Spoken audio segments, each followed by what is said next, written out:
Hello all, welcome to another day of the Paleo Cardiologist. Me, Dr. Jared Erdmeyer, continuing our 30-day book study on this book by Dr. Jack Wolfson. We are on to the last two chapters. They're fairly lengthy, so we are going to break them up over a couple of different days.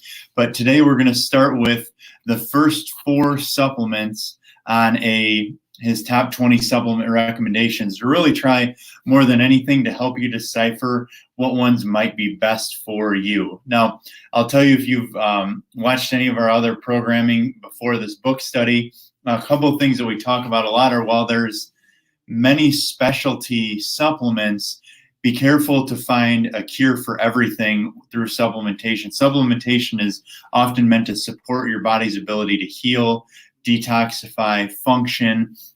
And so I want to start with, if we were going to talk about supplementation, most people want to take a couple or a few core supplements that they take daily, and then typically they're going to have some specialty supplementation. For instance, like if they're trying to detox, or if they're trying to heal their gut, or if they're trying to do a specific thing within their body.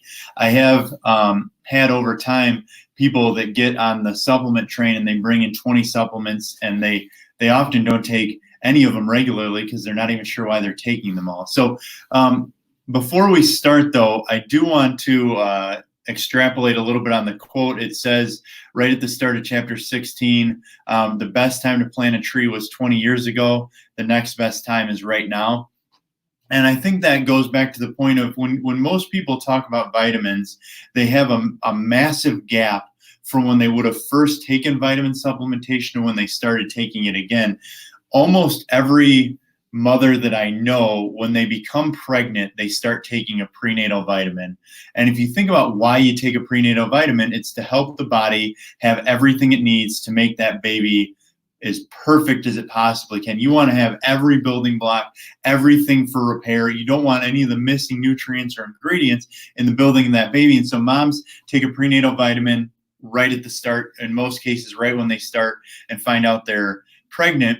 Yet ironically, often after children are born, they stop taking the vitamin. Now, some moms are wise enough to continue that through breastfeeding, but many children and many people, as they grow up in their growing years, don't take a vitamin. And yet you think about a baby went from 2 cells to, let's say, a 7 or 8 pound infant.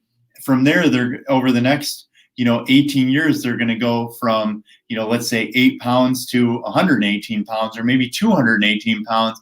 And why you would not give your body those same building blocks as you're turning over, multiplying, 10 times or more, really, to me, it doesn't make sense. When you're talking about the aging process, whether it's wrinkles on your skin or heart disease or cancer or whatever it might be, in the aging process itself, having all those building blocks helps prevent your body from having certain things. So if you're only going to take one thing, for almost everybody, if you're just going to take one supplement, take a whole food multivitamin. It's the number one thing that they recommend in the book. He talks about it being the backbone, because there are things like, he says, one of the biggest mistakes people make is that they take high doses of just a couple of vitamins. And he uses the example of zinc, which has been popular right now with immunity and some of that kind of stuff. But zinc, if you just take a ton of zinc but don't have a balance of other minerals, zinc over time can deplete copper in your body. And if you get deficient in copper, that can cause other issues, where a good whole food multivitamin is the key. And I say whole food, what we really mean is extracted from real food, not made in a lab. If you've heard us talk about supplements ever, you know that taking vitamins that are synthetic have very low absorption rates compared to vitamins that are extracted from real foods. And so you really, if you're going to spend money on vitamins, you want it from a quality source. You want it extracted from most likely a fruit or a vegetable. A few other things about multivitamins. If you've ever heard somebody say, multivitamin is just expensive urine, or like my doctor didn't recommend a multivitamin, or how come they don't? Well, it doesn't matter if you look at chiropractic school, medical school, many other specialties. most schools do not put an emphasis on nutrition. So those that are knowledgeable in nutrition and supplementation in most cases had to do a lot of outside learning, whether that's reading, whether that's taking courses on nutrition or supplementation. So keep in mind, if you're going to take advice, just because they're really good at one thing doesn't mean they're really good at everything. And you want to make sure you're getting advice from somebody that you trust, somebody that you really feel is knowledgeable on the topic. Additionally, most studies that have been done on a multivitamin have either been done on very cheap multivitamins or on low doses. So both of those are very unlikely to have good outcomes and therefore can put a bad rap on certain supplementation, especially if the person's already very deficient. The next point that he makes in the book is he talks about the RDA, the government's recommended daily allowance.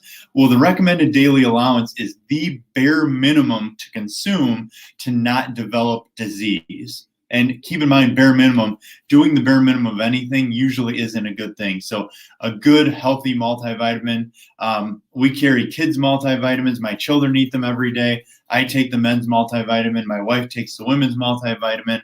Again, it's a baseline or a foundation of what you should take for the overwhelming majority of people for supplementation. And unless you're going to spend a lot of extra money on testing, really that's where you want to start. Start with the multivitamin. A couple other reasons to take a multivitamin or why it would be necessary versus just getting it from diet.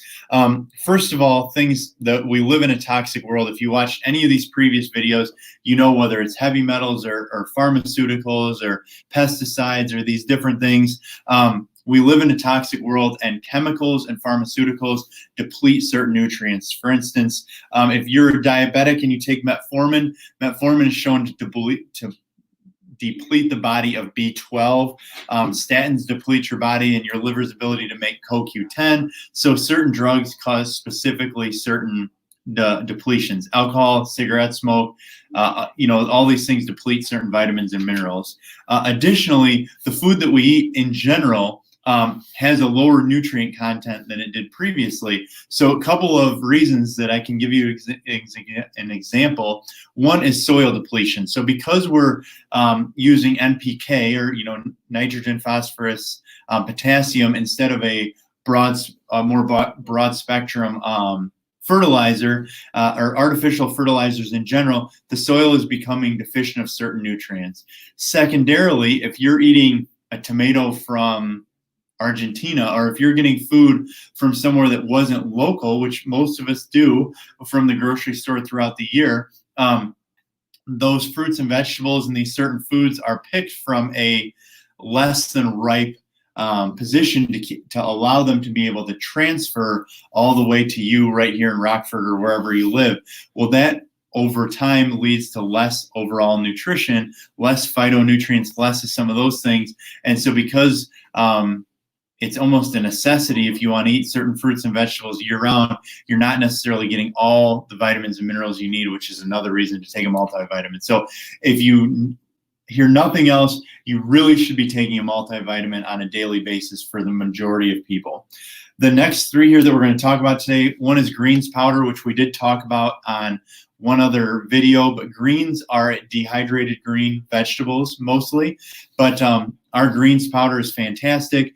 It's palatable, especially for a greens powder. It's got all sorts of different green vegetables and vegetables in general that you might not normally eat, but it's very alkaline. It can give you energy, all that kind of stuff. But I'm currently, instead of doing, Dr. Wolfson talks about how he does one to start every day. I do that as well. Also, because of the current situation that's going on, I'm doing them twice a day because, again, I'm trying to keep my immune system boosted to stay as healthy as possible or keep it stronger.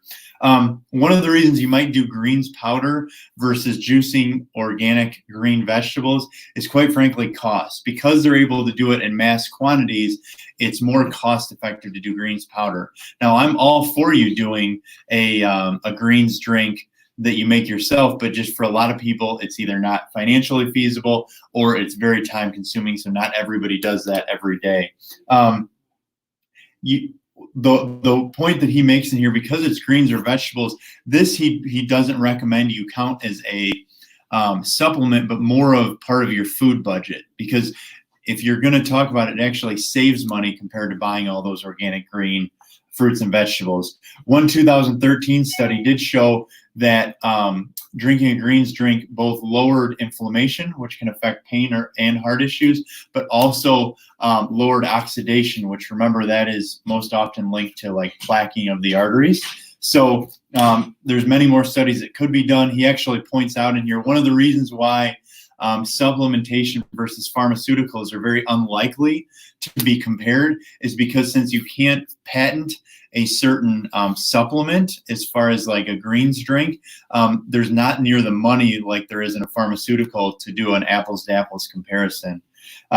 Next one would be Chlorella and Spirulina, which is really algae, if you're going to be simplistic. And we went over this quite a bit in a previous, so I'm just going to talk about it a little bit, but they are good to consume after eating seafood because they help bind to heavy metals.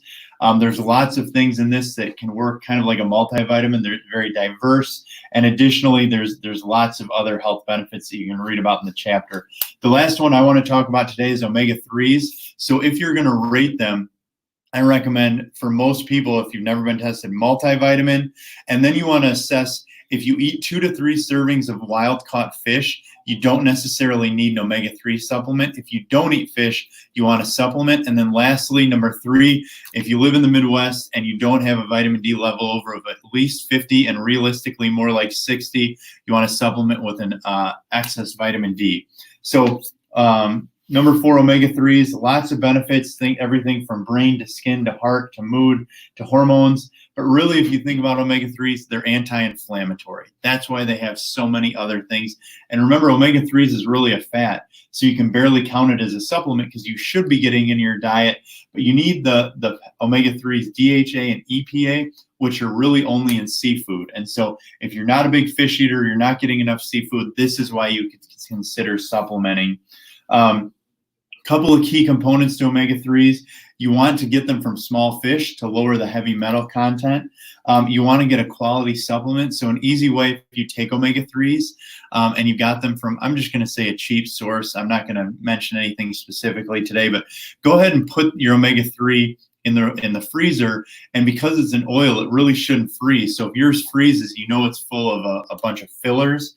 And then lastly, make sure you get that the dosage. So like if you don't eat fish at all, you might need 2 milligrams or 2 grams. If you do eat fish some, maybe you need to take 1 a day. But you want to make sure you're getting enough omega-3s. Most Americans have an imbalanced omega-6 to omega-3 ratio. So that's the first 4 supplements. As a reminder, if you're new to this, you can get a complimentary book in the clinic, or you can post online here to reserve your personal copy as long as you're a current client. Please post, share, spread the message, help people live their best life. Have a great day.